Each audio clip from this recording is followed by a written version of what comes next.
जय जगन्नाथ स्वामी नयन पथगामी भव तुमे। ओम नमो भगवते वासुदेवाय। ओम नमो नारायणाय।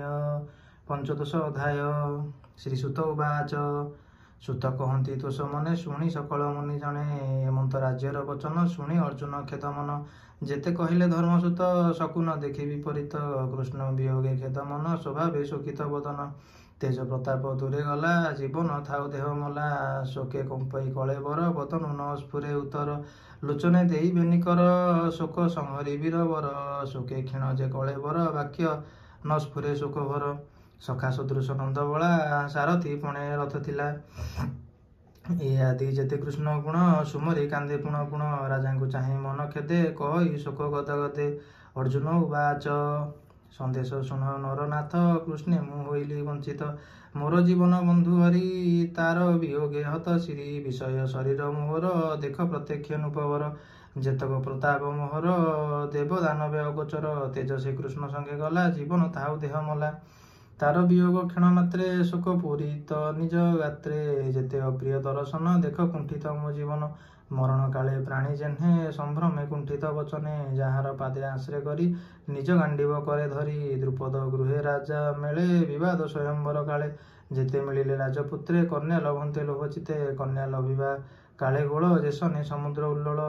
हेले जहाँको तेज हरि लाख बिंदी मु नेली नारी पशु मारणे जार संगे खांडव बने क्रीड़ा रंगे से वन अग्नि मुखे देई लभी ली माया सभा मुहि अमर गण तुले पुणी किंचिते इंद्र तेज जिणी हेमंते मित्र हरिभणी जहे अशेष नृपमणि तोहर यज्ञ काले मिली तोपा दे कले निउ छाड़ी जार तुले बेनी भाई छद्र में विप्र रूप हुई जरा को बाहु बले जिणी राजा को बंदी घरु आणी तोहर यज्ञ स्नान काले द्रौपदी देखी तोर कोले स्वभावे नारी शिरोमणि कबीर बेसे जन जिणी कपट पोषा करिबा दे कौरवे तोते सभा मध्य जिणी पांचाली केश धरी विवस्त्र सभा मध्य करी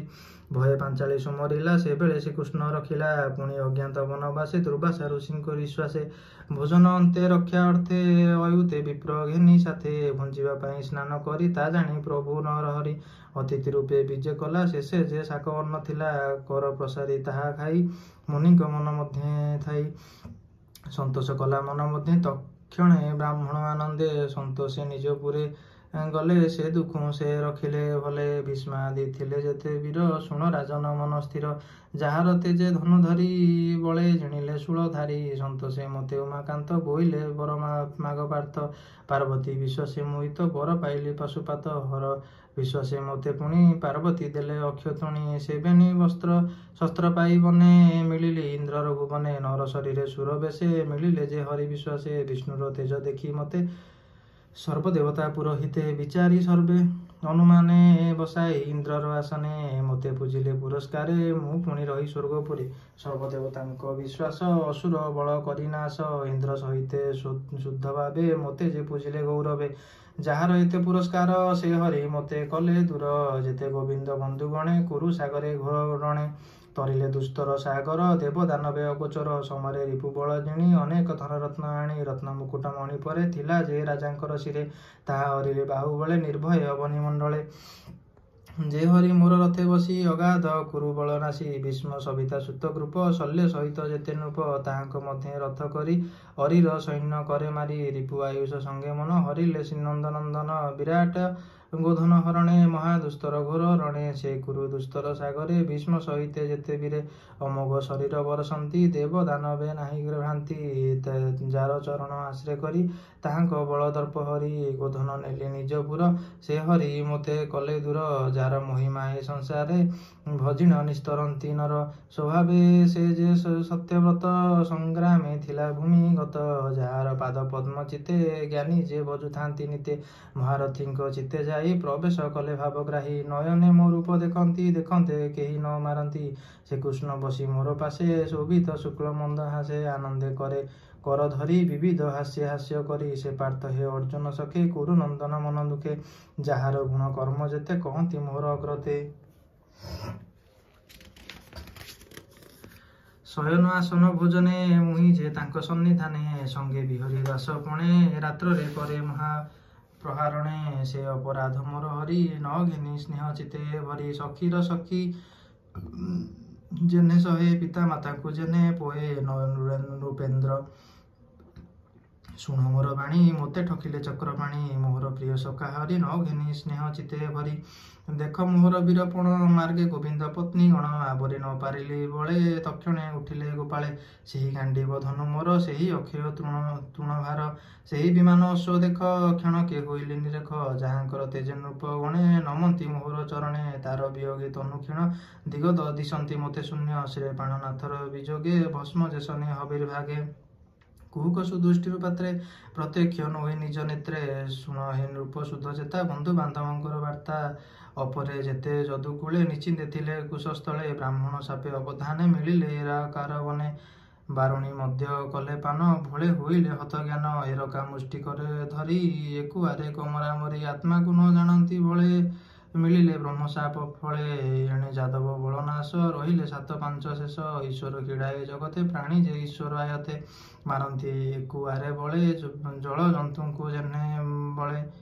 ଜଳେ ନିର୍ବଳ ଜନ୍ତୁଙ୍କୁ ଗିଳନ୍ତି ନିଜ ମରଣ ନ ଜାଣନ୍ତି ଦୁର୍ଜନ ପ୍ରାଣୀ ଏ ସକଳେ ତର୍ପ ହରନ୍ତି ତାର ହେଳେ ଏହି ପ୍ରକାରେ ଯଦୁ ବଳେ କଳି ଭିଆଇଥିଲେ ହେଳେ ଯଦୁଙ୍କୁ ଯଦୁ ବଳେ ମାରି ଭୂମିରୁ ଭାରା ଅପସରି ଗୋବିନ୍ଦ କଲେ କର୍ମ ଯେତେ ଲୀଳା ବିହରି ଏ ଜଗତେ ସେ ଦଶ ଦେଶ କାଳ ଅର୍ଥ ଜୁତେ ଅପହରନ୍ତି ଜନହିତେ ସେ କାଳ ପଶି ମୋର ଚିତେ ପ୍ରାଣ ଦହ ଏଇ ଅବିରତେ ଶ୍ରୀସୁତ ଉବାଚ ଏମନ୍ତେ ପାଣ୍ଡବ ଅର୍ଜୁନ କୃଷ୍ଣ ଚରଣେ ଦେଇ ମନ ସୁହୃଦ ଭାବେ ଗାଢ଼େ ଚିନ୍ତି ଲଭିଲା ସୁନିର୍ମଳ ଭକ୍ତି କୃଷ୍ଣ ଚରଣେ ଅନୁଧ୍ୟାନେ ଚିତ୍ତ ନିର୍ମଳ ଶାନ୍ତି ଜ୍ଞାନେ ଥିଲା ଯେ ଅଶେଷ କଳ୍ମଷ ଭକ୍ତି ଭାବରେ ଗଲା ନାଶ ନିର୍ମଳ ବୁଦ୍ଧି ପ୍ରକାଶିଲା ଗୋବିନ୍ଦ ବାକ୍ୟ ସୁମରିଲା ସଂଗ୍ରାମ ପଥେ ରଥେ ଥାଇ ସେ ଗୀତା କୃଷ୍ଣ ଗୁଣ ଗାଇ ତାହା ସୁମରି ସୁତ ମନେ ଶୋକ ଛାଡ଼ିଲା କୃଷ୍ଣ ଧନେ ପ୍ରାକୃତ ଗୁଣେ ସୁଗୁଣ ଲିଙ୍ଗ ଅସଙ୍ଗ ସଙ୍ଗ ହେତୁ ଭଙ୍ଗ ଆତ୍ମା ରମଣ ଅଂଶେ ହରି ସେ କୃଷ୍ଣ ଗଲେ ନିଜ ପୁରୀ ଅର୍ଜୁନ ମୁଖୁ ବାକ୍ୟ ଶୁଣି ନିର୍ବେଦ ନୃପ ଚୂଡ଼ାମଣି କୁନ୍ତି ଯେ ନିଜ ପୁରେ ଥିଲେ ଗୋବିନ୍ଦ ବିୟୋଗ ଶୁଣିଲେ ତକ୍ଷଣେ ପାଇ ଦିବ୍ୟ ଜ୍ଞାନ ଗୋବିନ୍ଦ ପାଦେ ହେଲେ ଲୀନ ଆତ୍ମା ନିର୍ଭୂତ ଜ୍ଞାନ ଯୋଗେ ନିଶ୍ଚଳ କରି ସ୍ୱର୍ଗ ମାର୍ଗେ ଜାଗେ ଗୋବିନ୍ଦ ମୋହି ତେଜି ସ୍ୱଭାବେ ନିତ୍ୟ ଧର୍ମ ତେଜି ତାର ମହିମାନର ଲୋକେ ସାଧବେ କୁଆରକେ କହି ଚଳନ୍ତି ଭଗବାନ କଳି ଆଗମ ସେହି ଦିନ ମିଳିଲା ନର ଲୋକେ ଆସି ତକ୍ଷଣେ ଗ୍ରାମେ ଗ୍ରାମେ ପଶି ସକଳ ପୁରେ ପ୍ରାଣୀ ଚିତ୍ତେ ଲୋଭ ବଢ଼ଇ ଦମ୍ଭ ମତେ ପ୍ରାଣୀ ନାଶନେ ଧର୍ମ ନାଶେ ପ୍ରାଣୀ ଏ କଳିର ବିଶ୍ୱାସେ ନିଷ୍ଠୁର ଚିତ୍ତ ବିଷ ସର୍ବଜନ ତା ଦେଖି ଧର୍ମର ନନ୍ଦନ ସ୍ୱର୍ଗ ଗମନ ମନେ ପୁଣି ତକ୍ଷଣେ ପରୀକ୍ଷିତେ ଆଣି ଉତ୍ତମ ରାଜ ଚିହ୍ନ ଦେଖି ସକଳ ଗୁଣେ ଉପଲକ୍ଷୀ ଆତ୍ମାରେ ତୁଲ୍ୟ କରି ମଣି ଅନେକ ତୀର୍ଥ ଜଳ ଆଣି ହସ୍ତିନାପୁର ଅଭିଷେକେ ସ୍ଥାପିଲେ ନୃପ ନର ଲୋକେ ଯାଦବ ବଂଶେ ଶେଷେ ଥିଲା ଦୁର୍ଜୟ ଅନିରୁଦ୍ଧ ବଳା ମଥୁରାପୁର ଧର୍ମ ବାଟେ ସ୍ଥାପିଲେ ସୁର ସେନେ ପାଟେ ସକଳ ଭୋଗ ଦୂର କରି ଶରୀର ବଧ ଅପହରି ଆତ୍ମାରେ ଆତ୍ମା ଅଗ୍ନି ଢାଳି ସର୍ବବିଷୟ ଘୃତ ଢାଳି ଜ୍ଞାନ ଗୋଚରେ ଅଗ୍ନିପାନ ତକ୍ଷଣେ ଧର୍ମର ନନ୍ଦନ ସର୍ବସମ୍ପଦ ଦୂର କରି ନିର୍ମଳ ଚିତ୍ତ ଧ୍ୟାନେ ଧରି ଅଶେଷ କର୍ମ ପାଶ ଛେଦି ତୁଷେ ଶରୀର ରନ୍ଧ୍ର ରୁଧି ମନ ବଚନ ଲୀନ କରି ବାୟୁ ଧାରଣେ ପୁଣି ଧରି ଅଜ୍ଞାନ ଉତ୍ସର୍ଗ ସହିତେ କୁଣ୍ଠିତ ମାର୍ଗେ ଅନ୍ତର୍ଗତେ ପୁଣି ଅଦେହ ପଞ୍ଚପ୍ରାଣ ଜୀବର ଯେତେ ପରିତ୍ରାଣ ସକଳ ଗୁଣେ ଗୁଣ ଧରି ଆତ୍ମାରେ ଆତ୍ମା ହୋମ କରି ବ୍ରହ୍ମ ନିର୍ବାଣେ ଥୋଇ ଚିତ୍ତ ଉତ୍ତର ପଥେ ଉପଗତ ସୁସ୍ଥିର ମନ ନିରାହାରି ମୌନ ମୁକ୍ତ କେଶ ଧରି ଜଡ଼ ଉନ୍ମତ ମତ ପ୍ରାୟ କେହି ଦେଖଇ ନିଜ ଗାଏ ଜନ ବଦନକୁ ନ ଚାହିଁ ଅନ୍ଧ ବଧିର ପ୍ରାୟ ହୋଇ ହୃଦେ ନିବେଶୀ ବେନି ପ୍ରାଣୀ ଉତ୍ତର ଦିକେ ନୃପମଣି ପୂର୍ବେ ଅଶେଷ ମୁନି ଯାନ୍ତେ ମୁଖ୍ୟ ହୋଇଲେ ଯେଉଁ ପଥେ ପରମ ବ୍ରହ୍ମ ଚିନ୍ତା କରି ପ୍ରସ୍ଥାନ ସ୍ୱର୍ଗ ପଥ ହେରି ପଥେ ଚଳନ୍ତି ଚାରି ଭାଇ ରାଜାର ଅନୁରୂପ ହୋଇ ପ୍ରଜାଙ୍କୁ କରି ଆଲିଙ୍ଗନ ହରସ କରି ସର୍ବଜନ ସେ ସାଧୁ ଶାନ୍ତ ସତ୍ୟ ଗୁଣୀ ଆତ୍ମାର ଅନ୍ତର୍ଗତେ ଜାଣି ମନ ନିବେଶୀ କୃଷ୍ଣ ପାଦେ କୃଷ୍ଣର ଭକ୍ତି ଅପ୍ରମାଦେ ନିର୍ମଳ ଚିତ୍ତ ଯାହାଙ୍କର ଗୋବିନ୍ଦ ପାଦେ କରି ସାର କୃଷ୍ଣ ଚରଣେ ଚିତ୍ତ ଦେଲେ ପରମ ଗତି ସେ ଲଭିଲେ ବିଦୁର ଥିଲେ ବନବାସେ ପ୍ରଭାସ ତୀର୍ଥେ ମୁଖ୍ୟ ଆସେ ଗୋବିନ୍ଦ ଚରଣେ ନିଶ୍ଚଳେ ପ୍ରାଣ ଛାଡ଼ିଲେ ଯୋଗ ବଳେ ପିତୃଗଣକ ମଧ୍ୟ ପଶି ନକ୍ଷତ୍ର ମଧ୍ୟ ଯେନେ ଶଶି ନିଜ ଭୁବନେ ବିଜେ କଲେ ବ୍ରାହ୍ମଣ ସାପ ନିସ୍ତରିଲେ ତକ୍ଷଣେ ଦ୍ରୁପଦ କୁମାରୀ ଭର୍ତ୍ତାର ପଥ ଅନୁସରି कहन्ति सुत शुद्ध चित्ते सर्वमुनिଙ୍କ ମଧ୍ୟ गते श्रीसुत उवाच एबे हो शुଣି विप्रजने कृष्ण महिमा शुद्ध मने गोविंद चरण कमले पंडु कुमर भाव भोले संसार माया दूर कले जगत जन निस्तारिले परम मंगल ए बाणी जे प्राणी शुद्ध चित्ते शुणी से भक्ति लभे अप्रमादे अन्ते पशय कृष्ण पादे कृष्ण महिमा सुधा रस कहई जगन्नाथ दास इति श्रीमद्भागवते महापुराणे पारमहंस्यां संहितायां 82 प्रथम स्कंदे पांडव हिमाचल गमने नाम 15 अध्याय। जय जगन्नाथ।